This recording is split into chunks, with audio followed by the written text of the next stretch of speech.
மகாவுக்கு சூர்யா மேலே கோவம் இருக்குது அப்படிங்கிறதையும் ஏன் அந்த கோவம் வந்துச்சுங்கிறத நம்மளால் புரிஞ்சிக்க முடியுது. அதாவது அவர் தான் மேலே ஒரு உண்மையான அன்பு வச்சுருந்தார் அப்படின்னா நம்மள்ட்ட உண்மையை சொல்லியிருப்பார். நம்மள்ட்ட சொல்லாமல் பல விஷயங்களை மறைச்சிருக்காரு, எவ்வளோ காயப்படுத்தியிருக்காரு. அது மட்டும் இல்லாமல் ஒரு குழந்தை விஷயத்தை போய் சொல்லி நம்மளோட மன உளைச்சலுக்கு ஆளாக்கியிருக்காருங்கிறதுக்காக அவர் மேலே கோவமாக இருக்காங்கன்னா புரிஞ்சுக்க முடியுது. இதுக்கப்புறம் அவரோட சேர்ந்து வாழ முடியுமா, ஒட்ட முடியுமா அப்படின்னு அவ்வளோ யோசிக்கிறாங்க.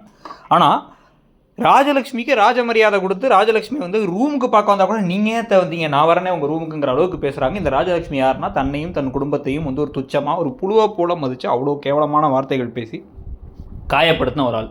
ஆரம்பத்திலேருந்தே எல்லாரும் பாசம் காட்டும் போது பாசமே காட்டாத ஒரு ஆள்.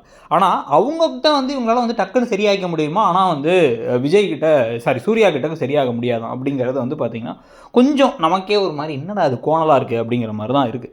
இதுக்கு நடுவில் இப்போ அடுத்து புது ப்ரோமோவில் பார்த்திங்கன்னா இன்னமும் அந்த கோபத்தை வச்சு அந்த ஊடலை வச்சே ரொம்ப நாள் இழுத்து போகலான்னு நினைக்கிறாங்களா என்னங்கிறது தெரியல. அதனால் இப்போ காரில் போயிட்டு இருக்கும் பொழுது பலூன் வாங்கி தராங்க அழகிக்கு. அந்த கோயிலேருந்து போகும்போது அந்த பலூனை பறக்க விட்டுறாங்க அழகி. பறக்க விட்டோன்னே ஐயோ அப்படின்னு சொல்லிட்டு அதை பிடிக்க போய் கடைசியில் ஒரு வயலுக்குள்ளார விழுந்துடுறாங்க ரெண்டு பேருமே. சூர்யாவும் மகாவும் ஒருத்தர் கட்டி பிடிச்சி ஒரே ரொமான்ஸ் காட்சிகள்லாம் ஆகி அதுக்கப்புறம் பரவாயில்ல, 2 பலூனுக்கே இவ்வளோ விஷயம்னா இதுக்கப்புறம் வீடு ஃபுல்லாக பலூன் ஆகிக்கணும், ரூம் ஃபுல்லாக hot balloon, red colour balloon ஓட்ட வைக்க.